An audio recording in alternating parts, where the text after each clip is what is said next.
NCP सदर शरद पवार को मनाने की कोशिशें तेज हो गई हैं। पवार की बेटी सुप्रिया सुले ने फेसबुक लाइव के जरिए उनसे अपील की। वहीं भतीजे अजीत पवार ने कहा है कि उन्होंने फैसले पर विचार के लिए 2 से 3 दिन का वक्त मांगा है, इसलिए हमें इंतजार करने की जरूरत है।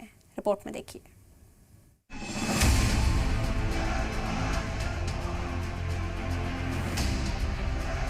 शरद पवार ने एनसीपी सदर ओहदे से इस्तीफे का ऐलान करके महाराष्ट्र की सियासत में हलचल मचा दी है। कांग्रेस से अलग होकर शरद पवार ने जिस पार्टी की 24 साल पहले बुनियाद रखी थी, उसकी जिम्मेदारी छोड़ने के ऐलान के बाद अब एनसीपी कारकुनान की नजरें उनके अगले कदम पर हैं। इस दौरान उनको मनाने की कोशिशें भी तेज हो गई हैं।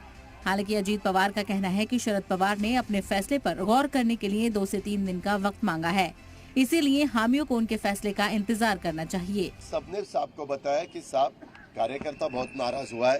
कार्यकर्ता को कहना है कि आप प्रेसिडेंट रहो और एक्टिंग प्रेसिडेंट किसी को बनाओ, यानी कार्याध्यक्ष बनाओ, और वो काम करेंगे, आप उसको आशीर्वाद देंगे, पार्टी का भी काम चलेगा।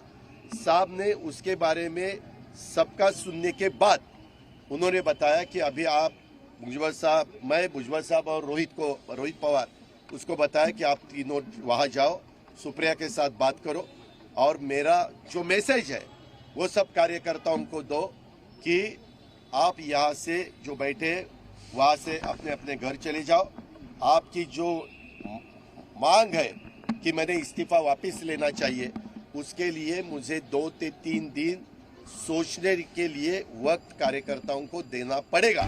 शरद पवार ने पार्टी की जिम्मेदारी संभालने के लिए एक कमेटी बनाने की सिफारिश की है, जिसमें अजीत पवार, सुप्रिया सुले, प्रफुल्ल पटेल, सुनील तटकरे, जयंत पाटिल, छगन भुजबल के नाम शामिल हैं। लेकिन एनसीपी का कोई भी लीडर उनका इस्तीफा मानने को तैयार नहीं है।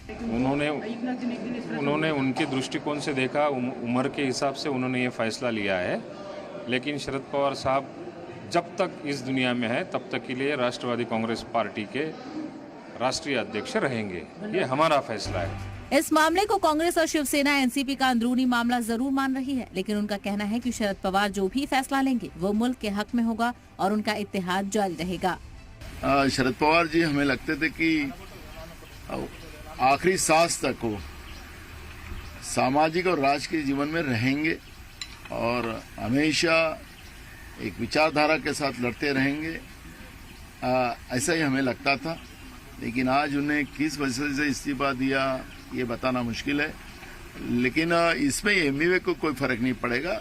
जो भी राष्ट्रवादी के जो उनके पार्टी के अंतर्गत जो भी डिसाइड होगा, उसके अंतर्गत जो भी अध्यक्ष बनेंगे वो एमवीए के साथ रहेंगे। लेकिन शरद पवार के साथ हमारे जो रिश्ते हैं आदरणीय पवार साहब के साथ, वो मैं इतना ही कहूँगा कि शरद पवार हमेशा इस राज्य के राजनीति में, देश के राजनीति में शिखर पुरुष रहे, सामाजिक कार्य बढ़ा रहा है।